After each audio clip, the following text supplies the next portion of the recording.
قد خلت من قبلكم سنن فسيروا في الأرض فانظروا كيف كان عاقبة المكذبين۔ السلام علیکم ورحمۃ اللہ وبرکاتہ۔ پارہ نمبر 27۔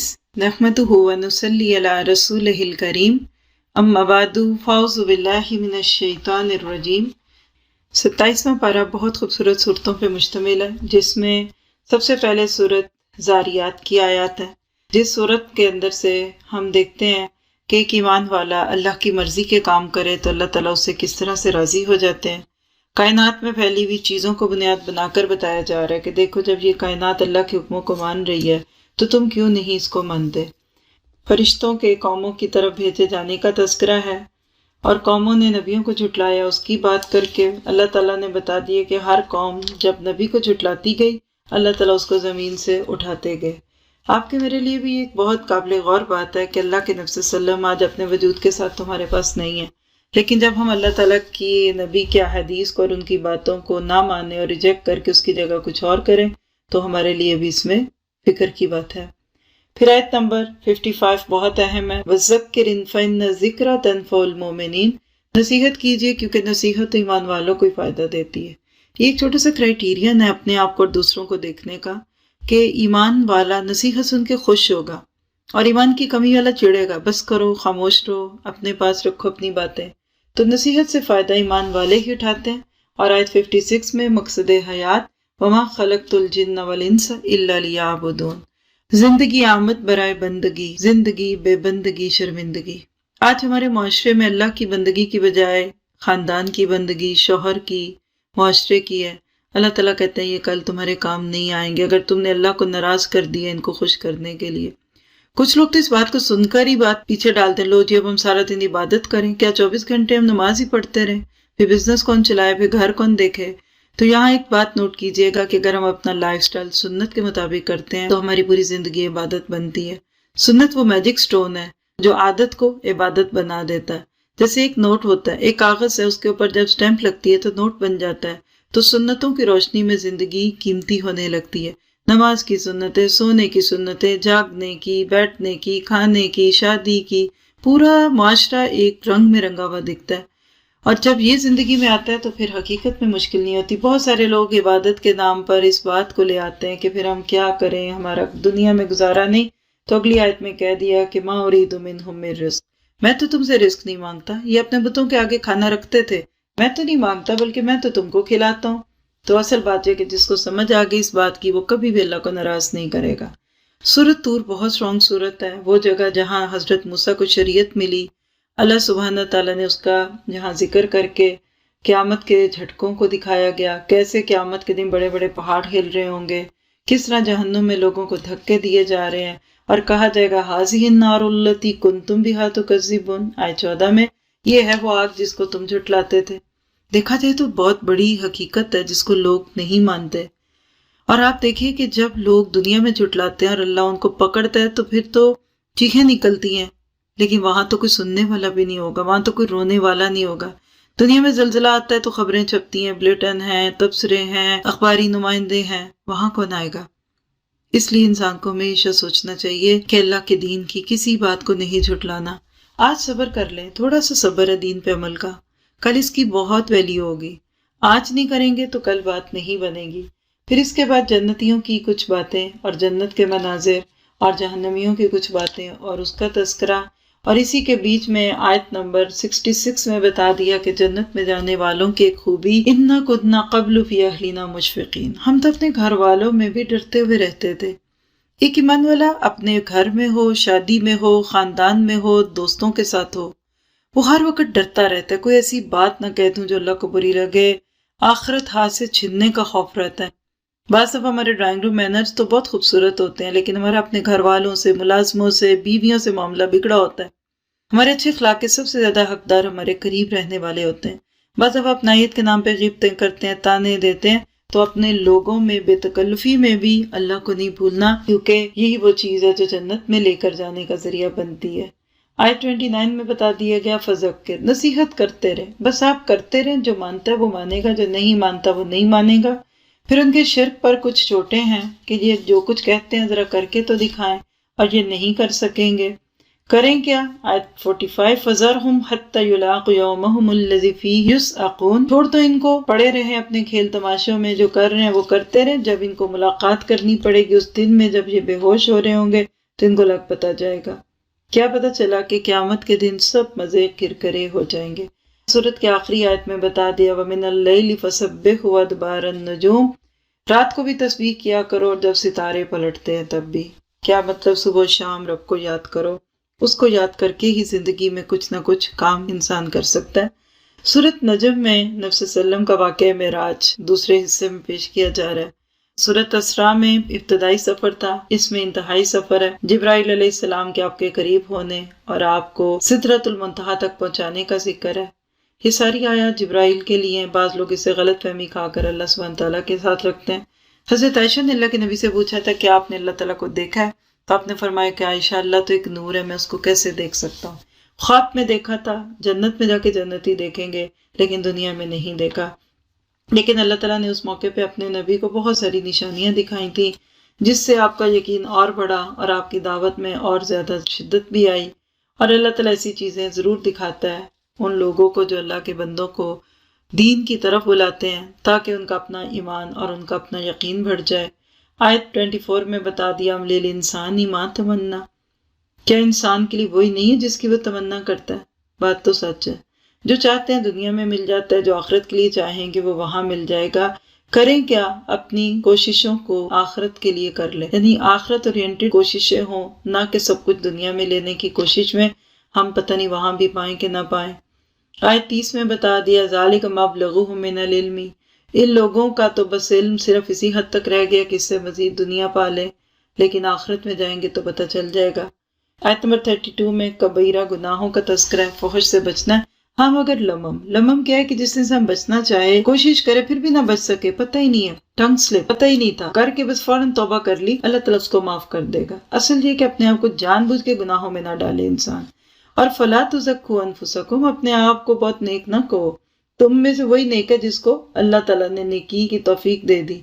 پھر اس کے بعد دیکھیے کہ آیت 34 میں بتا دیا کہ وَآتَا قَلِيلًا وَأَقْدَا، کوئی شخص ایسا بھی جو اللہ کے راستے میں دیتے دیتے رک جاتا ہے۔ ہم بھی چیک کریں، کبھی کوئی نیکی کرتے ہیں پھر چھوڑ دیتے ہیں، وعدے کرتے ہیں پھر وفا نہیں کرتے، ایسے لوگ وفادار نہیں ہوتے۔ حقیقی وفادار وہی ہیں جو۔ پھر ابراہیم علیہ السلام کی وفاؤں کا تذکرہ ہے کہ ساری زندگی اللہ تعالیٰ کی ڈالی ہوئی آزمائشوں پہ خوشی سے لبیک کہتے رہے۔ اللہ نے آج آنر دے دی، ابراہیم الذی وفا، اللہ ہمیں بھی با وفا بنا دے۔ اور ساتھ ہی بتا دیے قیامت کے دن کوئی دوسرے کا بوجھ نہیں اٹھائے گا، اپنے بوجھ خود اٹھانے پڑیں گے۔ اور آیت نمبر 39 میں کہہ دی وَلَيْسَ لِلْإِنسَانِ إِلَّا مَا سَعَىٰ، انسان کو اس کی کوششوں کا ہی ملے گا صرف۔ اللہ تعالیٰ ہمیں بہترین کوششیں کرنے والا بنا دے۔ پھر اسی کے بعد کچھ شرک کی باتوں پہ بات کی گئی اور پچھلی بستیاں جن کو تباہ کیا گیا ان کا تذکرہ کیا گیا۔ اور آیت نمبر 59 میں ایک سوال ہے أَفَمِنْ هَٰذَا الْحَدِيثِ تَعْجَبُونَ وَتَضْحَكُونَ وَلَا تَبْكُونَ، کیا اب یہی باتیں جن پر تم اظہار تعجب کرتے ہو، ہنستے ہو، روتے نہیں ہو اور گا بجا کر اس کو ٹالتے ہو؟ مکہ والے اللہ کے نبی سے قرآن سن کر ہنستے تھے، تالیاں پیٹتے تھے، مذاق کرتے تھے۔ آج بھی کچھ لوگ انہی چیزوں کو استعمال کر کے کبھی راگ رنگ اپناتے ہیں، کبھی کچھ، اور گا بجا کر اللہ سے محبت کی بات کرتے ہیں۔ اللہ سبحانہ تعالیٰ فرماتے ہیں کہ اپنی اصلاح کر لو۔ سنجیدہ دین ہے ہمارا، بہت میچور دین ہے، اور اس میں سچی خوشی جو ہے وہ اور چیزوں کا نام ہے۔ جب آپ اللہ کے بندے بنتے ہیں نا، آپ کے اندر خوشی ہوتی ہے، آپ کو کھوکھلی ہنسیوں کی ضرورت نہیں ہوتی، آپ کو تنہائی بھی خوبصورت لگتی ہے۔ اور پھر آج سورۃ قمر میں قیامت کے کچھ منظر اور قیامت کی قربت کا ذکر کیا گیا۔ اللہ کے نبی کی زندگی کے ایک معجزے کو بیان کیا گیا، چاند 2 ٹکڑوں میں بٹ گیا۔ اسی طرح قیامت کے دن اللہ تعالیٰ اس سے بڑی تبدیلیاں بھی لے آئے گا۔ پھر حشر کے کچھ منظر ہے، قبروں سے جب لوگ نکلیں گے ٹڈیوں کی طرح بکھرے ہوں گے اور پکارنے والے کے پیچھے بھاگ رہے ہوں گے۔ پھر حضرت نوح علیہ السلام کی بے بسی، فدعا ربہ انی مغلوب فانتصر، 950 سال کی تبلیغ سے بھی لوگوں کے دل نہ کھلے تو اللہ سے مدد مانگی، اور اللہ نے پھر جب ان پر عذاب بھیجا اس کا تذکرہ ہے۔ آیت 17 ہمیں بہت تسلی دلواتی ہے کہ وَلَقَدْ يَسَّرْنَا الْقُرْآنَ لِلذِّكْرِ فَهَلْ مِن مُدَّكِرٍ، ہم نے اس قرآن کو نصیحت کے لیے آسان کر دیا، اب کوئی ہے جو نصیحت لے۔ تو واقعی قرآن سے نصیحت لینی ہو تو بہت پڑھے لکھے ہونے کی بھی ضرورت نہیں، بہت چھوٹی عمر اور بہت بڑی عمر کے لوگ بھی لے لیتے ہیں۔ اللہ تعالیٰ ہمیں بھی لینے والا بنا دے۔ پھر پچھلی قوموں پہ جو پکڑتی ان کا تذکرہ ہے، اور بیچ میں یہی بات بار بار آ رہی ہے کہ ہم نے اس قرآن کو نصیحت کے لیے آسان کر دیا۔ اللہ کرے کہ آج ہم بھی اس کو نصیحت کے لیے پڑھنے والے بنے۔ برکت کے لیے تو بہت سارے پڑھتے ہیں، نصیحت کے لیے کم ہیں جو پڑھتے ہیں۔ پھر اس کے بعد اللہ سبحانہ تعالیٰ نے سورت کے آخر میں بتا دیا کہ ان المتقین فی جنات و نہر، نافرمانی سے بچنے والے یقیناً باغوں اور نہروں میں ہوں گے، سچی عزت کی جگہ بڑے ذی اقتدار بادشاہ کے پاس۔ یہ ہے اصل پروٹوکول، ان لیڈز کی محفل تو یہ ہوتی ہے۔ اللہ تعالیٰ مجھے آپ کو اسی میں ڈال دے۔ اصل کامیابی یہ ہے کہ جنت سے کم پہ کسی چیز پہ انسان راضی نہ ہو، وہاں پہنچ کے چین پائیں گے، وہاں جا کے خوشی منائیں گے، وہاں جا کر راضی ہوں گے۔ پھر اس کے بعد معروف صورت ہے الرحمن، جو واقعی اللہ کے سب سے بڑے رحم کو کھولتی ہے کہ الرحمن علم القرآن، رحمان نے قرآن سکھایا۔ تو یہ قرآن اللہ کا رحم ہے جس میں اللہ نے امتوں کو پنپنے کے نسخے سکھا دیے۔ انسان کی تخلیق کی بات ہے، اللہ تعالیٰ نے جو جو نعمتیں دی اس پہ سوال کیا، فَبِأَيِّ آلَاءِ رَبِّكُمَا تُكَذِّبَانِ، کہ اللہ تعالیٰ کی نعمتوں کو تم جھٹلا سکتے ہو؟ اس کا جواب یہی دے سکتے ہیں کہ اللہ ہم تیری کسی نعمت کو نہیں جھٹلا سکتے، کیونکہ تیری ذات خود اپنے وجود سے ہمیں ہر چیز کو ثابت کر رہی ہے۔ اور اس میں یہ بھی بتا دیا کہ اگر تم اللہ کی حدوں سے بھاگ سکتے ہو تو بھاگ کے دکھاؤ، لیکن تم نہیں بھاگ سکتے۔ پھر قیامت کے دن آسمان کی جو رنگت ہوگی اس کو قدّہان کہا گیا، وردتن قدّہان۔ سوچیے اگر آج ہی ریڈ کلر کا آسمان ہو، کتنا خوف آئے گا، ایسے لگے جیسے خون ٹپکے گا بھی۔ اللہ تعالیٰ نے زمین آسمان کے جو رنگ رکھے ہیں یہ بھی بڑے حکمت والے ہیں، بار بار دیکھنے سے بھی دل نہیں بھرتا۔ سکن کلر ایسا ہے کہ وہ بیچ میں مٹا رہتا ہے۔ اگر زمین پرپل کی کلر کی ہوتی، اورنج ہوتی، شاکنگ پنک ہوتی تو ہم کیسے عجیب فنی لگتے اور ہمیں کیسا لگتا۔ تو یہ اس ذات نے یہاں بنایا، جنت میں جو کچھ ہوگا اس کا تو آج کوئی تصور بھی نہیں کر سکتا۔ پھر جنتیوں کا جو اعزاز و اکرام ہے اس کا تذکرہ، اور پھر ہی ایسی عورتیں کہ جن کو کسی نے چھوا نہیں، سب کچھ کہہ کر کہہ دیا تبارک اسم ربک ذی الجلال والاکرام، بڑی برکت والا تیرے رب جلیل و کریم کا نام۔ اور سچ ہے کہ اللہ کا نام بڑی برکت والا ہے، اس سے جس کا نام جڑے گا نا اس میں بھی برکت آ جائے گی۔ پھر صورت واقعہ حقیقت میں ہر ایک کو اپنا مقام دکھاتی ہے۔ 3 قسم کے لوگ ہیں، کسی کو اصحاب الشمال کہا تو کسی کو اصحاب المیمنہ کہا، اور کچھ کو سابقون الاولون کہا۔ اصحاب الشمال تو وہی ہیں جنہوں نے نہ اللہ کو مانا نہ اللہ کی مانی، لیکن جو اصحاب الیمین ہے یہ عام درجے کے جنتی ہیں، نیکیاں بدیاں بھی تھیں، درمیانے درجے کا دین تھا۔ ایسے بھی بہت ہوں گے۔ ہمارا جو معیار ہونا چاہیے ہمیشہ سابقون الاولون بننے کا ہو، دی بیسٹ سے کم پہ نہ چلے۔ پھر ان تینوں کے مختلف پروٹوکول ہیں، ہر ایک کے سٹینڈرڈ میں فرق ہے۔ ہم دنیا میں تو کبھی بھی کم پہ راضی نہیں ہوتے، وہاں کیسے ہوں؟ کسی کو کہا جائے فلیٹ میں رہنا ہے یا کوٹھی میں تو کہاں رہیں گے؟ تو جنت میں ہم کیوں بیچ میں رہیں؟ پھر وہاں دیکھیں کہ اللہ تعالیٰ نے جہنمیوں کی جو مہمان نوازی اس کا تذکرہ کر کے بتایا کہ دنیا کے چند دن کے مزے لے لو گے تو وہاں جا کر ہمیشہ کے مزے ختم نہ ہو جائیں، اس لیے آج فکر کرو، آج کوشش کرو۔ اور کہہ دیا فسبح بسم ربک العظیم، اپنے رب کے نام کی تسبیح بیان کرو، اللہ کے نام کو بڑا کرو، اس کے نام کو بلند کرو، اس کے دین کو پھیلاؤ، اس کی بات کو مانو تاکہ انسانیت اس برے انجام سے بچ جائے جو یہ قرآن ہمیں دکھاتا ہے۔ اور آپ کو مجھے ہمیشہ اس کی فکر لگی ہونی چاہیے۔ قرآن اتنی پاکیزہ کتاب ہے کہ فرشتے اس کو چھوتے ہیں، لوح محفوظ میں جو کتاب ہے۔ آیت نمبر 83 سے اگلی آیات تدبر والی آیتیں بھی ہیں، اور حقیقت ہے کہ موت کی جان کنی کو ثابت کرتی ہیں۔ فَلَوْلَا إِذَا بَلَغَتِ الْحُلْقُومَ، پھر کیوں نہ ہوا جب جان حلق میں پہنچتی ہے۔ وَأَنْتُمْ حِينَئِذٍ تَنظُرُونَ، پھر اس وقت تم تو دیکھ ہی رہے ہوتے ہو۔ ہم بھی دیکھتے ہیں مرنے والے کو، مرنے والا ہمیں دیکھ رہا ہوتا ہے۔ وَنَحْنُ أَقْرَبُ إِلَيْهِ مِنْكُمْ وَلَكِنْ لَا تُبْصِرُونَ، ہم تو ادھر ہی ہوتے ہیں، یعنی ہمارے بھیجے ہوئے فرشتے موجود ہوتے ہیں لیکن تمہیں دکھتا نہیں ہے۔ تو پھر آج کر لو، پلٹاؤ اس کو جان کو، باقی نہیں، اب تو آگے کا سفر ہے۔ تو انسان کی بے بسی تو موت کے وقت دکھتی ہے، باقی چیزوں کو تو انسان کہاں اپنے نام پہ ڈالے۔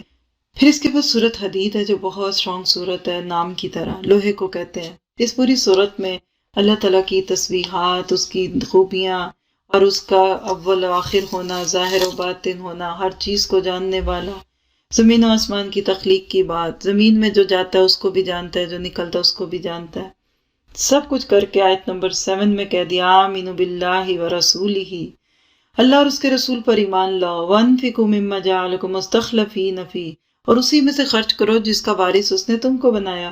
تمہیں اللہ نے دیا اس میں کچھ دے دو، 100 میں سے 2.5 بھی مشکل ہے، باقی 97 کا حساب کون دے گا؟ اور اللہ کے راستوں میں دینے کی بہت رغبت ہے اس پوری صورت میں، کیونکہ اسلام کو آج بھی مال کی ضرورت ہے، اور اسلام کو پھیلانے کے لیے مال کی ضرورت جتنی آج ہے شاید اس سے پہلے نہیں تھی۔ آج اسلام پر پھر وہی دور آ گیا کہ جس میں تھوڑا بھی کرنے پہ زیادہ اجر ہے۔ آپ دیکھیے کہ صلح حدیبیہ کے زمانے میں آپ نے فرمایا تھا کہ ان قریب وہ وقت آئے گا کہ جو پہاڑ خرچ کرے گا تمہارے رتلس کے برابر بھی نہیں ہوگا۔ صحابہ کو اسلام کا عروج نہیں ملا، لیکن انہوں نے بغیر ترقیوں کے دیکھے بغیر اسلام کے نام پہ جاننے مال وقت لگا دیا۔ آج بھی ہیرا مٹی میں ملا ہوا ہے، صرف اس کو لینے کے لیے جھکنا پڑے گا۔ آج اگر ایسے ادارے بنائے، دیکھیں اس میں قرض حسنہ کی بار بار بات ہو رہی ہے۔ آیت نمبر 11 میں دیکھیں من ذا الذی یقرض اللہ قرضا حسنا۔ اللہ اس کو قرض کیوں کہتا ہے؟ کیونکہ ایک تو اللہ کے دین کو پھیلانے کے لیے ہوتا ہے، دوسری بات ہے کہ جب اللہ اس کو واپس پلٹائے گا، کئی گنا واپس پلٹائے گا، تو اجتماعی فائدوں کے لیے اس کو استعمال کیا جاتا ہے، اس لیے اس کو قرض حسن کہا گیا۔ ابو دہدا نے تو 600 کھجوروں سے بھرا ہوا اپنا باغ اور گھر دے دیا تھا۔ آج ہم اس کو سن کر کیا کہتے ہیں، یہ ہمارا ایمان ہمیں بتائے گا۔ آج اسلام کا سٹاک بہت چڑھا ہوا ہے، ان قریب گر جائے گا۔ چڑھا کیوں ہے؟ کہ آپ اسلام کا کام کرنے والے تھوڑے ہیں۔ ایک وقت آئے گا بہت لوگ کام یہ کریں گے، اس وقت پھر ہمارے کام کی وہ قدر نہیں ہوگی جو آج ہو سکتی ہے۔ پھر پل صراط کی جھلکیاں، کیسے وہ لوگ اس وقت وہاں موجود ہوں گے کہ جن کو روشنی ملے گی، اور وہ لوگ جن کو اس روشنی نہیں ہے، نفاق میں زندگیاں بسر کر دی، وہ وہاں بھیک مانگ رہے ہوں گے کہ تھوڑی سی تو ہمیں بھی دے دو تاکہ ہم بھی تمہاری روشنی میں چلیں۔ لیکن کہا نہیں۔ 4 باتیں اس پارے کی آیت تدبر میں۔ ایک اور آیت آ گئی کہ جب ان کو پکاریں گے کیا ہم تمہارے ساتھ نہیں تھے، تو کہیں گے ہاں تھے تو ہمارے ساتھ، مگر تم نے فتنوں میں اپنے آپ کو ڈالا، تم نے موقع پرستی کی، انتظار ہی کرتے رہ گئے۔ یہ وہ لوگ ہیں جو اسلام کا نام تو لیتے ہیں لیکن اسلام ان کے دل میں نہیں ہے، وہ فائدے اور نقصان کو دیکھتے ہیں۔ اسی لیے آیت 16 میں کہا الم یعنی للذین آمنوا ان تخشع قلوبہم لذکر اللہ، کیا بھی ایمان والوں کے لیے وہ وقت نہیں آیا کہ ان کے دل اللہ کی خشیت سے ڈر جائے؟ ہم بھی اپنے آپ سے پوچھیں آخر میں کب ڈروں گی، آخر میرا دل کب بدلے گا، اور ہم شیطان کی ان باتوں میں تو نہیں آ رہے۔ آپ دیکھیے کہ یہ پوری چیزیں آپ کو مجھے یہ سکھاتی ہیں کہ اس دنیا میں لوگوں کو اس کتاب سے جوڑ دو، اللہ کی مرضی سمجھا دو، ورنہ وہاں جا کر پھر آیت نمبر 20 میں دنیا کی حقیقت اعلموا انما الحیات الدنیا لعب ولہو وزینۃ وتفاخر بینکم وتکاثر فی الاموال والاولاد۔ یہ آیت بھی غور طلب ہے۔ بچپن میں کھیل اچھا لگتا ہے، پھر جوانی میں ذرا سا لاف شامل ہو جاتا ہے جن سے مخالف کی کشش ہوتی ہے۔ 20 کے بعد زینت، سجو سنورو، گھر اچھا، شادی، دلہن، کپڑے، گھر، اور 30 کے بعد تفاخر بینکم، پھر فخر رہ جاتا ہے، میرے اتنے بچے، تمہارے شوہر کی کیا کمائی، میرا یہ، اور پھر آخر میں 50 کے بعد تو تکاثر فی الاموال والاولاد، پھر زمینیں ناپتے رہتے ہیں، سٹاک ایکسچینج دیکھتے رہتے ہیں، اور دنیا سے جانے کا وقت آتا ہے۔ اللہ تعالیٰ کہتے ہیں یہ دنیا 4 دن کی، اس کے بعد تمہیں لگ بتا جائے گا کہاں پہنچے تھے، کیا پانا تھا، کرو کیا، سابقوا الی مغفرۃ من ربکم، اپنے رب کی طرف بھاگو، بخشش مانگو، گناہوں کی معافی لو، اور اس جنت کی طرف بھاگو جو اللہ نے ایمان والوں کے لیے تیار کی ہے۔ اللہ تعالیٰ مجھے آپ کو اس کی فکر لگا دے۔ پھر خوش رہنے کا راز ہے آیت نمبر 22 اور 23 میں کہ خوشی ملے تو اس پہ بہت فخر نہ کرو، اتنے نہ خوش ہو جاؤ کہ خوشی دینے والے کو ناراض کر دو، اور غم ملے تو اتنے اداس نہ ہو جاؤ کہ ڈپریشن میں چلے جاؤ، بیچ میں رہو، بی ماڈریٹڈ۔ اللہ تعالیٰ ایسے لوگوں کو پھر بیچ میں رکھتا ہے، اور وہ پھر خیر سے اللہ تعالیٰ کو راضی کر ہی لیتے ہیں۔ دوبارہ بخل کی بات ہے، اور پھر اس کے بعد انبیاء کرام کے تذکروں میں ابراہیم کا قصہ، اور آخر میں بتا دیا کہ تم اللہ کے راستوں میں نکلو گے، ایمان کے بعد تقوی لاؤ گے، اللہ کے رسول پر ایمان لاؤ گے، تمہیں دوہرے حصے دے گا اپنے رحمت میں سے، ایسی روشنی ہوگی جس میں تم چلو گے۔ اللہ تعالیٰ سے دعا کرتے ہیں کہ وہ ہمیں اسی میں کر دے۔ یہ پارہ تھا، اس میں سے بہت ساری تدبر کی آیتیں ہیں، لیکن خاص طور پہ جن پہ آپ اور میں غور کر سکتے ہیں وہ سورۃ حدید، بلکہ اگر میں آپ کو کہہ دوں اور مشکل نہ لگے تو پوری سورۃ حدید کی تفسیر سن لیجئے، لیکن آیت نمبر 20 سے اگلی آیتوں پہ ضرور غور کیجئے گا کہ میری اس دنیا کی اصل کیا ہے، اور میں نے اس کو اپنے دل کا کتنا بڑا غم اور ہم بنایا ہے۔ عمل کی یہی باتیں ہیں کہ ہم نے اللہ کی رضا کے لیے بھاگنا ہے، دوڑنا ہے، اپنے اعمال کو درست کرنا ہے، دوسروں کو بھی معاف کرنا ہے، اور خود کو بھی اللہ سے معافی لینے کے قابل کرنا ہے، بخل نکالنا ہے، نیکی کے کاموں میں بڑھ چڑھ کے کام کرنا ہے، کبیرہ گناہوں سے بچنا ہے، اور دین کے راستوں پہ اپنے گھر والوں کو ساتھ لے کر چلنا ہے۔ پوری سورت بلکہ پورا پارہ ہی ہمیں اسی بات کی دعوت دیتا ہے کہ استقامت فی الدین اختیار کرو، سبحانک اللہم و بحمدک اشہد ان لا الہ الا انت استغفرک و اتوب الیک۔ السلام علیکم و رحمۃ اللہ وبرکاتہ۔